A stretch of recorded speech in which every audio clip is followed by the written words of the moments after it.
As I travel around the country, I get asked a lot, what's your favorite species of fish to fish for? Well, that would be a crappie. But the first species of fish that I ever seriously fished for in my life was a largemouth bass. And I did it nearly every weekend growing up. We're going bass fishing on this week's episode, and I'm gonna catch them my favorite way to do so. I'm glad you're along with us. Let's Fish TV is on the air right now. That is a fish. Oh man, look at this. It's time for the only program that brings you real-time fishing reports from the Southwest region every week. Oh my gosh. Oh, look at that. Woo! This is Let's Fish. Hi everyone, and welcome to the show. Well, I'm just hanging out, leaning on my favorite bass boat. This is my Caymas CX21, powered by my Mercury Pro XS 250, and we're getting ready to launch this bad boy into one of my favorite fishing lakes in the entire state of Louisiana. Come here, I want to show you this. We're going to go right up these stairs at a cool little mini resort located right on the shores of this lake, and right out there is BAYOU D'Arbonne Lake. It's loaded with crappie and catfish, and today we're going to be concentrating on largemouth bass. I've heard from some reliable sources that the bass are biting topwaters, and that's my very favorite way to catch them, so I'm really looking forward to getting out there. We're going to be showing you around one of the coolest places to stay here on D'Arbonne Lake, here at D'Arbonne Point, the cabins that we're staying in right on the shore of the lake. Now, while we're out catching those bass, we're going to be taking you around your local region for this week's fishing reports from our Let's Fish Insider Reporter team from lakes, rivers, and bays right close to you, both saltwater and freshwater, getting you ready for your weekend fishing trip. So right now, we're going to get the Caymas down the boat ramp. Next time you see me, I'll be out on Lake D'Arbonne, popping a topwater, throwing a lipless rattle bait, see if we can catch a few bass. It's gonna be a lot of fun. Let's get things started back at the studio and your weekend planner. Hello everybody, and thanks for stopping by this week. We're glad to have you. These Salooner tables are predicting fair game fish activity Saturday and good activity on Sunday. Look for peak game fish activity beginning before the sunrise at 3:39 on Saturday and 4:37 Sunday morning. Best daytime action will begin at 4:04 on Saturday and 5:02 Sunday afternoon. Depending on your area, expect the sun to rise around 6:50 and set around 5:30. This weekend will display a moon that is 67% visible. We're coming right back with fishing reports from throughout the area. Plus, I'll return with catfishing expert Chad Ferguson on this week's Ask the Pro feature. Stick with us. Let's Fish TV is proudly backed by Academy Sports and Outdoors. Have fun out there. Bobby Garland Crappie Baits and the original Baby Shad and new Slab Huntar Minnow. Glacier Glove. Stay outdoors longer with our gloves, hats, and shades. Balls Out. Made in the USA. Heavy duty mounts for your fish finders. And by Caymas Boats. Tomorrow's tournament boat today. We're on D'Arbonne today, BAYOU D'Arbonne, Louisiana. Catching some fat, healthy Louisiana bass.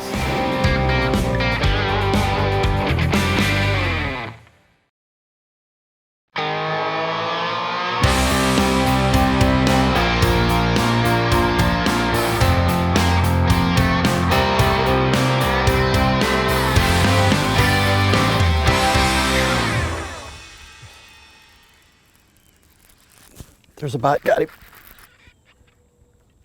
Come up on top. There we go. Decent fish. Okay, there's the first one. Got him a mouthful of red-eye shad. All right, there we go. We're in business. Hey, welcome back, everybody. We're on D'Arbonne today, BAYOU D'Arbonne, Louisiana, catching some fat, healthy Louisiana bass. Well, we're gonna put that one back, and I caught that one on a lipless rattling crankbait. I'll show you all the gear a little bit later. Let me get you oriented to beautiful Lake D'Arbonne. This is a great place. It's early in the morning right now. The sun's coming up over the cypress trees, and this lake is about 15,000 surface acres. It's located right around Farmerville, Louisiana. The lake is really spread out. It's fed by Darbone Creek and Comey Creek. The dam was built in 1961. The lake filled in 1963, so it's an old impoundment. And the first thing you need to know about Bayou Darbone is shallow. This place is just a big, shallow stump flat, and as you can see, it's just miles and miles and miles of cypress trees and hardwoods, and most of them are broken off right at the surface level over the years. And so if you're going to come to this lake, first thing you need to know is you need to stay in the boat lanes and you need to pay attention. If you wander your attention for 15 seconds, you can be out of a boat lane and up on a stump, tear up a lower unit in your outboard. You can tear up a trolling motor. It's just it's damage waiting to happen here. So you really need to pay attention. Most of the water is anywhere from 2 feet to 6 feet deep. Some of the creeks are 6 or 8 feet deep in the channel with shallow flats. There is the main creek channel, the Comey Creek channel in the Darbone, that runs 20, 25 feet deep in some places.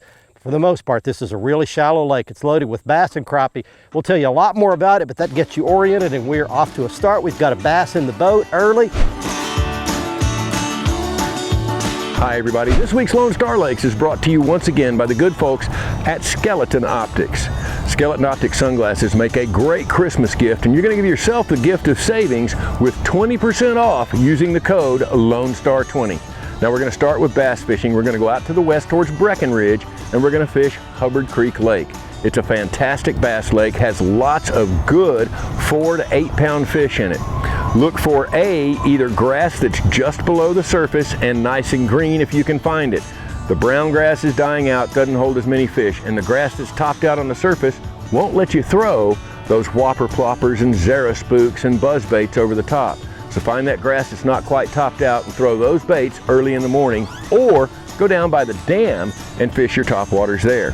When that bite plays out, get out your Cincos, either the 6 or 9 inch size in a green pumpkin, throw it on a weighted hook, try to get it down somewhere between 5 and 8 feet, and you'll catch some good Hubbard Creek bass. Now crappie fishermen need to know that on Lake Fork, the crappie are still holding on the bridges.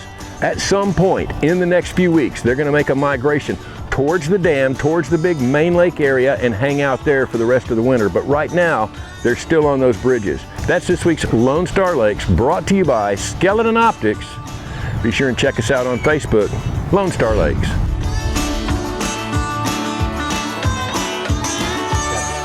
Swimming with it, look at this. That was cool.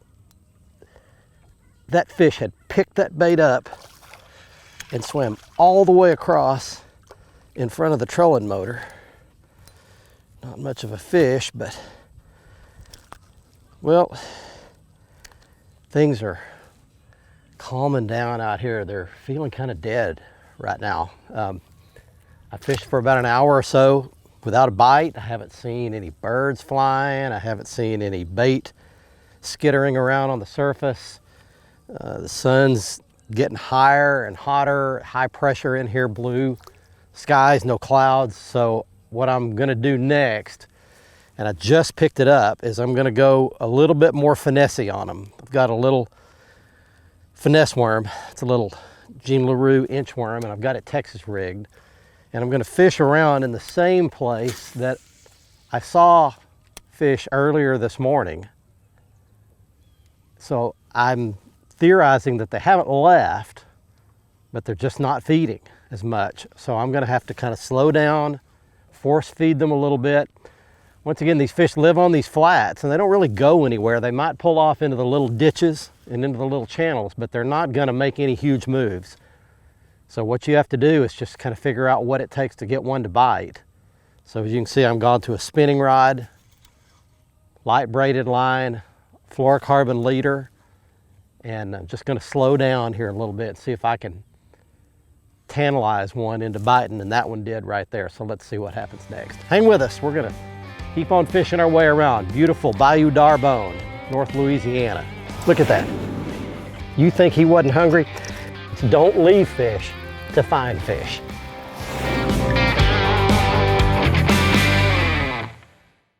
Hey guys, thanks for watching. If you want to see more fishing tips, how-to videos, big fish catches, and full episodes of our Let's Fish TV show, be sure to subscribe right here to our YouTube channel.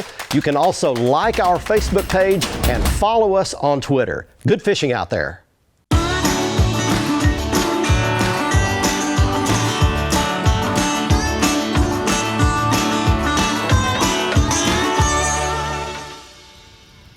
Oh boy, that one slammed it. Look at him jump. Come on. He has got that red-eye shad sideways in his mouth. Look how bad he wanted to eat that bait. Oh, I know, son, I know. Look at that. You think he wasn't hungry? Well, welcome back everybody. We're at Lake D'Arbonne today in Louisiana, and I'm putting into practice something that I learned a long time ago when I fished Bassmaster tournaments in the 90s.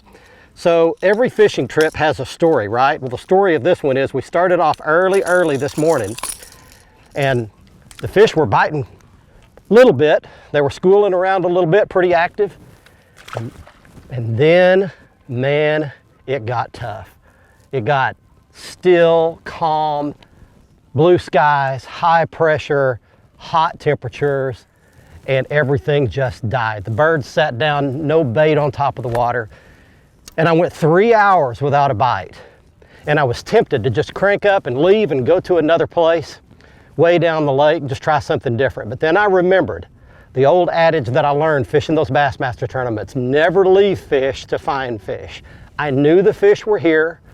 I had been catching some, I had seen some busting shad around, and so I just hung in here for 3 hours with no bites. And then, all of a sudden, out of nowhere, some fish started feeding again, and I've started getting a couple of bites again, and I've caught a couple of fish. So, once you locate the fish, there's another one, you've got to just do different things to try to make these fish bite. And that may involve slowing down, it may involve changing baits, it may involve changing retrieves. There's a lot of things you can do to trigger a bass to bite. They will bite if you do the right thing. There's something that'll make a bass bite if you're willing to experiment around and try some different things. And that's what I've done. I've slowed my retrieve down. I've started doing some erratic things. I've gone to a little finesse worm, caught a few, but just remember that. File that away for future reference. Don't leave fish to find fish. Hello everyone, I'm Captain Greg Verm Jr. filling in for Dad this week to bring you your Upper Texas Coastal Fishing Report. Hey, we've had a very exciting week with the cooler weather pushing through, which has finally started to lower our water temperatures, and the fall fishing is here. Now right here in Galveston, we are seeing flounder showing up in the funnels of our bays and into the Gulf. The Galveston Ship Channel and San Luis Pass are seeing the flounder numbers on the rise. Now also in West Galveston Bay, we're seeing groups of birds working to help us find the fish. The pro tip of the week is to keep those binoculars on the boat to help you spot the diving birds. Both live shrimp under pop and cork and soft plastics are each working great. Now let's talk Freeport, Texas.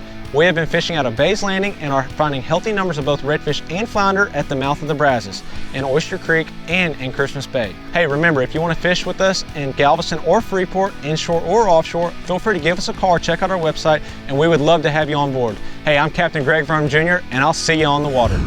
Let's Fish TV is proudly backed by Mercury, Go Boldly, Lowrance, America's #1 fish finder, Lose, Feel the Difference, and by Gulf Shores and Orange Beach, Alabama. Get our free fishing guide at orangebeach.com. God, what a blow up.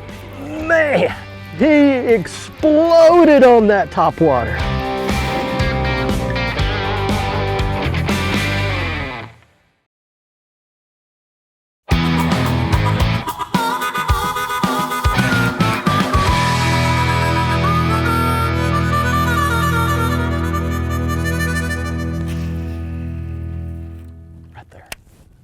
Got it?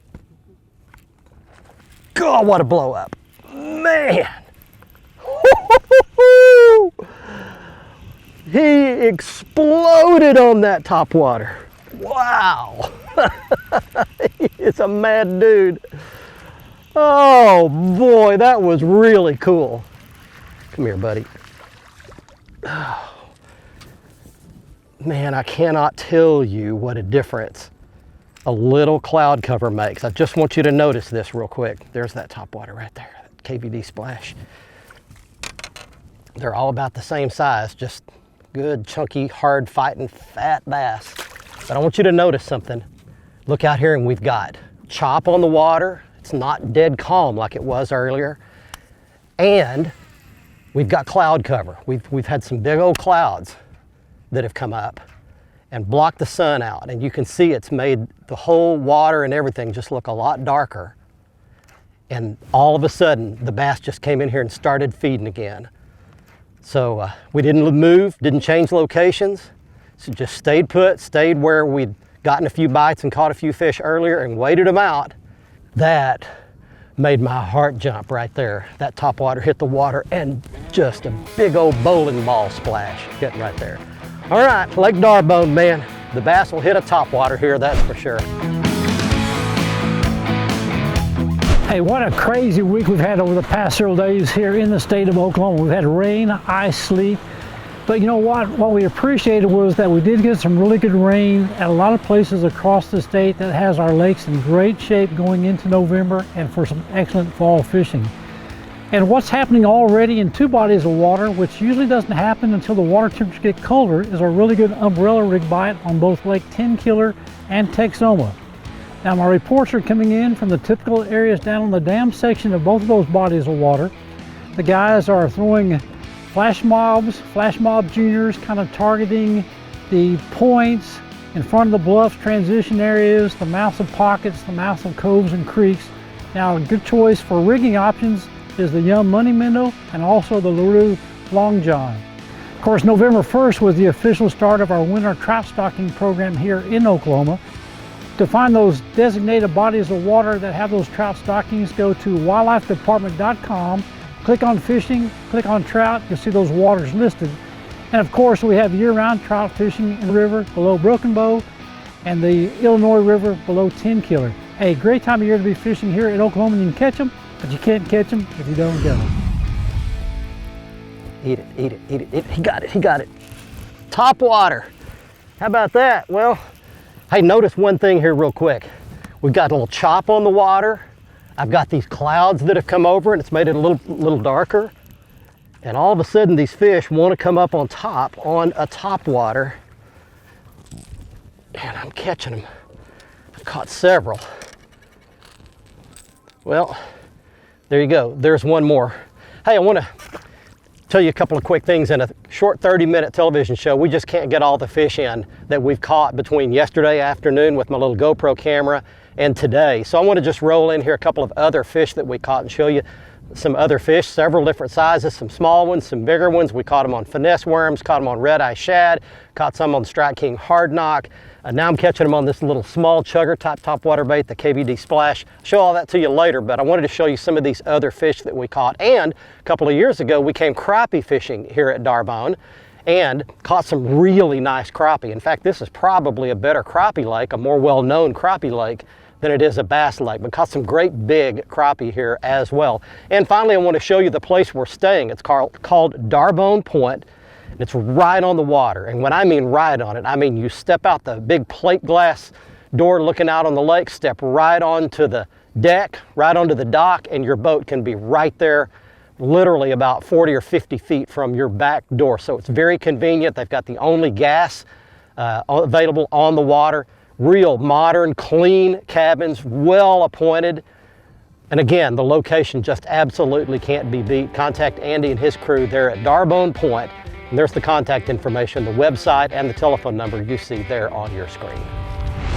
Watch our latest episode or catch up on past episodes on our website at letsfishtv.com. Be sure to hit the subscribe button on our YouTube channel, like us on Facebook, and follow us on Twitter for new fishing videos every day. And download the free Waypoint TV app to get all the latest episodes every week on your phone, tablet, computer, or smart TV.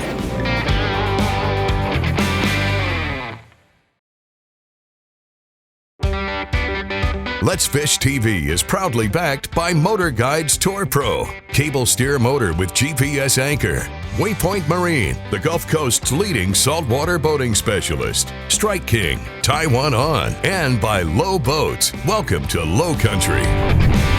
Welcome back, everyone. Let's get right to your Ask the Pro question for this week. Matt wants to know, what is the best method for catching catfish in the fall? For an answer, we asked catfishing expert Chad Ferguson. My absolute favorite time of the year to catch trophy blue catfish is in the fall and winter. In the majority of the southern states, you're going to find that those colder months, anytime from November through late February, early March, is going to be the most consistent and most productive time for catching those trophy blue catfish. Now, if you move into the northern parts of the country, those times will change a little bit in areas where the lakes ice out or water temperatures get really, really cold.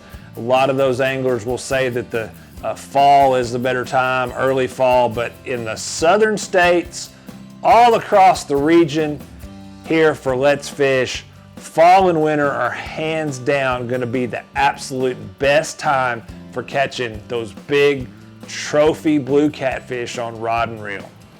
Thank you so much, Chad, for that info. If you want some help from one of the pros, simply go to letsfishtv.com and follow the Ask the Pro link to submit a question. Now it's time to find out who wins this week's Big Catch of the Week. We've got the Camus boat back on the trailer at Darbone Point at Bayou Darbone Lake at Farmerville, Louisiana after a great day's fishing.